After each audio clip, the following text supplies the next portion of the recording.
going to do something very original that absolutely no coaster YouTubers are doing. I'm going to talk about my thoughts on the Cedar Fair Six Flags merger that is going on apparently.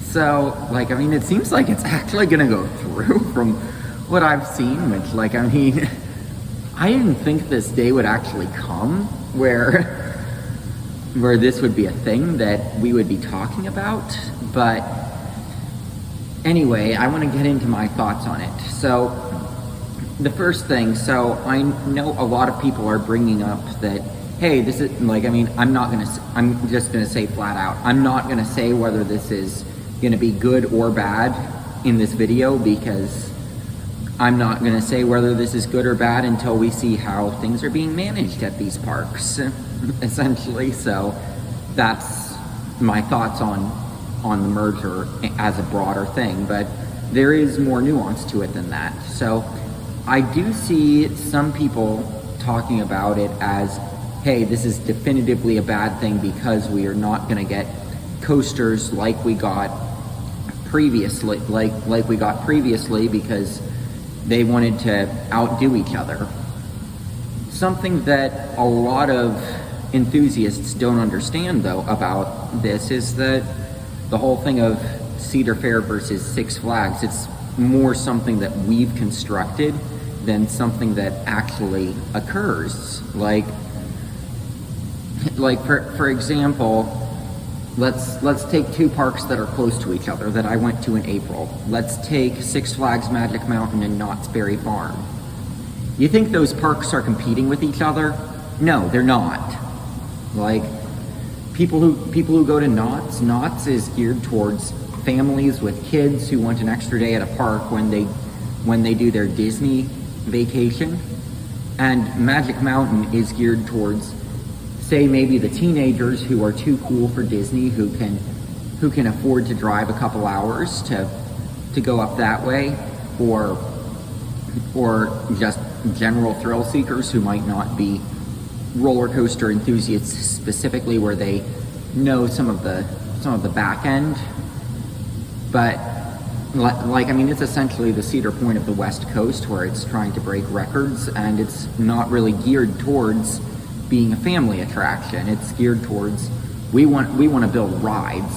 Knott's Berry Farm is very much more geared towards, people come here because they want to see shows, and they might do a ride here and there between their shows that they go to. Like, that's very much what Knott's is geared towards, even though, like, I could go into another diatribe about people line jumping there, but, like, I mean, I already did that video. But, like, I mean, maybe it is because it's geared towards people who want to see those shows that is such a problem, because they're like, hey, but I mean, anyway, I'm getting off topic here. But I've seen a lot of people say that it's a bad thing because we're not going to get coasters like that. So something that you don't understand about the coaster war of the 2000s is that, yes, it was Six Flags and Cedar Fair that were competing, with a few small parks also throwing their hat into the ring. Hershey Park a little bit was throwing their hat into the ring with rides like Storm Runner, even though that wasn't a record breaker for thinking about the early 2000s coaster wars and all that and that sort of thing. But it was mostly Cedar Fair and Six Flags. But today, you have chains like Hershey heavily investing in roller coasters.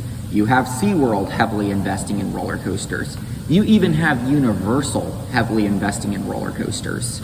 So now there are actually a lot more companies that are competing for people who want to ride roller coasters. You've got Fun Spot as an up and coming one, because, like, I mean, if they're building RMCs like Air Force One, they certainly deserve to be part of this conversation. And, like, I mean, I'll even go ahead and throw Palace in there. Like, I mean, if they're willing to drop an investment like Steel Curtain, if they're willing to drop an investment that size, like, I mean, yeah, their parks might not get new coasters all that often, but in terms of the coaster scene today, they dropped a ton of money on a record-breaking coaster not too long ago. So they definitely deserve to be a part of this conversation. So you've got a lot, my point is, you've got a lot more competing forces than what you had in the early 2000s coaster wars, where it was mostly just Cedar Fair and Six Flags. Like, I mean, what did SeaWorld have in the early 2000s? They built Kraken. That's what they had. At Busch Gardens, they had two coasters. At Busch Gardens Tampa, they had two coasters, Montu and Kumba. Those were their two big coasters. Neither of them really close to being any kind of record breakers. So, well, I mean, you could argue Montu was definitely a product of the coaster wars for a park wanting the best invert, and I'd say it still is the best invert today, but like, I mean, anyway, the point is they were much more minor competitors. Today you've got Iron Gwazi as part of the coaster wars. You've got Pantheon as part of the coaster wars. You've got Velocicoaster as part of the coaster wars. Like, you've got huge big name coasters like this. You've got, and then, like, I mean, if you want to go into the 2010s, you've got rides like Skyrush. Like, I mean, we're talking rides that coaster enthusiasts talk about as being some of the best in the world that are not at Cedar Fair or Six Flags parks. So the point is, these two companies are not the only two companies. So it's not a, hey, we're not going to get big roller coasters anymore because they know they're going to get our business no matter what. It's a, hey, perhaps these two companies are coming together to compete with the likes of SeaWorld and Universal, which, like, I mean, that would be pretty cool to be thinking about it that way. To think about it like they're competing with companies like that, and to think about how coaster enthusiasts rave about the coasters that those companies have built. I mean, it's definitely something to take into account. Now, for whether this is a good or a bad thing, and like I said, I'm not going to give my thoughts on whether I personally think it's good or bad until after we see what happens, but there are two scenarios that I see. So I do see one scenario where Cedar Fair starts working with RMC and Intamin and building large-scale Vekoma coasters, and taking that from Six Flags and putting that at their parks, which their parks are going to be a lot better as a result. Likewise, perhaps parks like Six Flags Magic Mountain, Six Flags Great America, Six Flags Great Adventure, you know, the parks that Six Flags puts as their top parks, perhaps we're going to see B&M gigas at those parks. So, like, that would definitely be a positive change if we saw the ride types that were seemingly off the table for one chain at what was the other chain's parks. And, like, I mean, I could say comedically, hey, the two Marriott's Great America parks are reunited under the same company now, so how are they going to distinguish them? Because, like, from what I understand, the company is going to be called Six Flags, so I'd assume that all the parks are going to have Six Flags in front of them. So you're going to have Six Flags Cedar Point, Six Flags Valley Fair, Six Flags, and then I can't believe I'm flustering. And then you're going to have, like, I mean, those are the names that Cedar Fair comes from. So you're going to have Six Flags in front of those park names, probably, like Six Flags Worlds of Fun. Now, like, I mean, the ones that I'm not sure what they'll do is if there's something that's possessive in front of it, like, is it going to be Six Flags Wonderland, and then in California, is it going to be a second Six Flags Great America? Because, like, I mean, that's going to be awkward if we have to differentiate which Six Flags Great America we're talking about. Because, like, I mean, I imagine that is going to be how they do it. But, like, that's more of a comedic thing. how this could be a bad thing is, let's say that that we're talking about the biggest chain for roller coaster enthusiasts in terms of the ride types that they build, so the biggest chain that we would want to go to.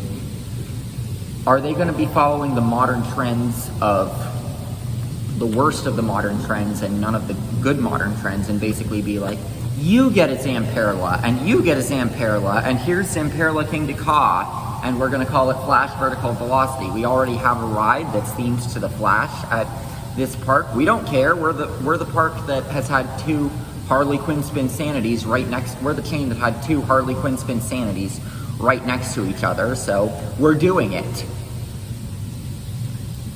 And oh, by the way, we're going to replace all the food stands with a bunch of frozen reheated crap, and we're gonna have 1 train ops to make it so that y'all have to buy flash passes. Like, I mean, is that the way it's gonna be? Because like that's taking the worst of both chains and basically combining that into one monster. And like, I mean, we're gonna have more locker policies and metal detectors, and I'm not even just calling out one with that. Like, obviously, I think Great Adventure is the worst with that, with those locker policies where they're like, even a zipper pocket isn't acceptable, go pay for a locker. But I mean, on Steel Vengeance, they're pretty close, where it's like, you have to do, but like, I mean, at least you don't have to pay for the lockers if you just have something that can fit in if you just have stuff that can fit in your pocket, like a phone, because like that's a significant improvement when you're talking about when you're comparing